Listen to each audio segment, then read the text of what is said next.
विद्यार्थ्यांना मिळाली ग्रह ताऱ्यांची ड्रोनद्वारे प्रत्यक्ष माहिती। B21 न्यूजचे नारायण ब्राह्मणी।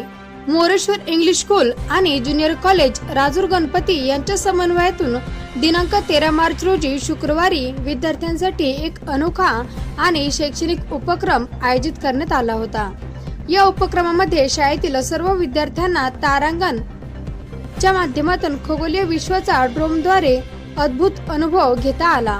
या कार्यक्रमात विद्यार्थ्यांना ग्रह, तारे, आकाशगंगा आणि विश्वाची रचना याबद्दल रोचक व वैज्ञानिक माहिती प्रत्यक्ष अनुभवास मिळाली। या उपक्रमामध्ये इयत्ता 1ली ते 9वी या वर्गातील सुमारे 600 विद्यार्थी व 30 शिक्षकांनी उत्स्फूर्त सहभाग नोंदवला। या उपक्रमाचे आयोजन पोलाद स्टीलच्या वतीने करण्यात आले होते। त्याबद्दल शाळेचे विभाग प्रमुख सुनील पाटील दानवे, मुख्याध्यापक सचिन ठाकूर, शिक्षण विभाग प्रमुख परमेश्वर पडोळ तसेच शिक्षक आणि सर्व कर्मचारी यांच्या वतीने आभार मानण्यात आले।